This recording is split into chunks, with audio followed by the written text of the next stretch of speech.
of my new wallet designs and the knob.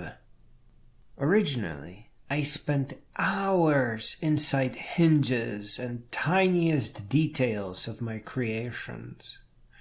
But I created many wallets that ended up looking too ordinary, square, and boxy.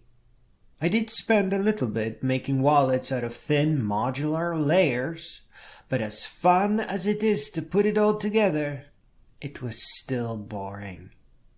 Finally, I arrived at the end of my first level, which was marked by the discovery that I can actually print functional, working, strong screws. There's a small problem in 3D printing, because you can't simply print overhangs. And I don't really like adding supports. 3D printing is an art, and adding supports at this level is not that good. When you embrace the problem of not being able to print overhanging components, your design instantly becomes more mechanical and artistic, more intricate. You can't just add a screw somewhere. It must serve some purpose, or the creation will seem cheap. I have a fake screw in my phone case, and it's just a weird idea. With the limitation of overhangs, screws not only look fascinating, but also serve an important purpose. My first mechanical wallet design is based on the terrible IC380 firearm, as I am a firm believer that we should make odd wallets, not war. And here I have focused on the main cavity that will hold the cards and keys. I created a shape that is used in subtracting from the main body. This is a new approach for me, but it is optimal. I will be designing wallets by first sculpting their contents, and then using this shape to punch a hole in whatever my design motif is. In this case, a phone-sized IC380 motif. But the whole shapes representing wallet contents are likely to become portable across multiple designs.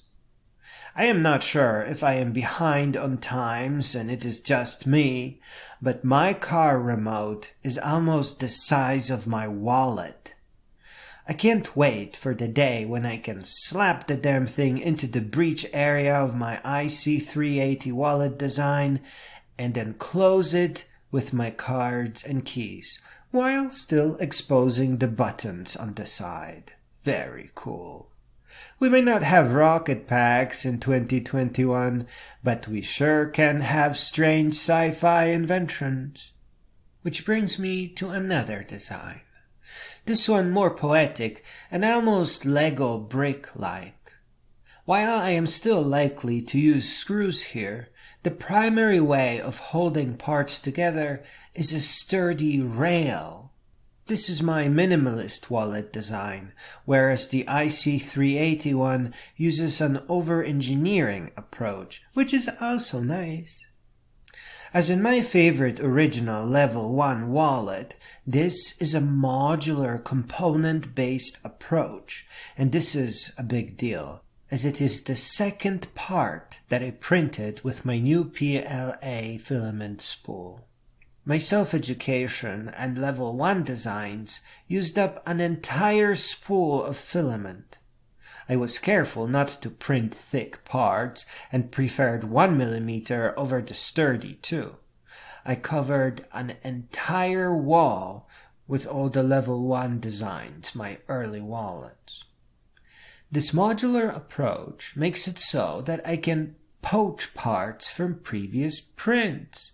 I am basically making a box of reusable Lego parts. The first part that I am actually holding in my hand already is crafted to eliminate overhangs in the main rail or spine, and that makes it too weak unless superglued to the spine. The other two parts to this wallet that I am printing right now will be compatible with all my upcoming designs, so very little is wasted. My original PLA filament spool was a pleasant yellow, almost orange.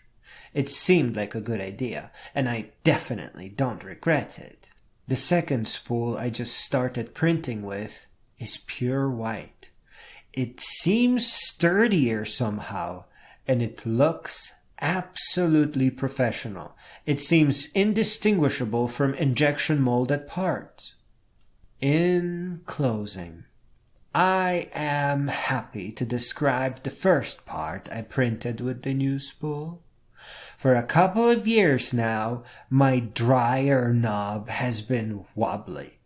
I made a couple of embarrassing repairs, if you can call it that. The first employed, frankly, dangerously sharp piece of armature wire that I bought for my sculptures, which are way overdue. And the second, a bit of office tape that always cheerfully stuck out from beneath the knob as if to greet me and bring me shame. The third repair, is a knob I designed from scratch and manufactured myself. Every once in a while before gym, I go to my laundry room and I look at it for a bit. Marvel at it, really. Sometimes I give it a good 360 to see if maybe I can improve something. And you know what? I have about 35 ideas, including silver inlays, modular fittings, an S shape to the knob to enhance the feel while turning. Right now, I have a wonderfully pointy arrow thingy, which is awesome and extremely sharp. But I could create a circular indicator to which I would insert a magnifying lens. And of course, there's plenty of room for a CR32 to power a little LED. And I thought about adding some rhinestones for extra bling. And I could even create a new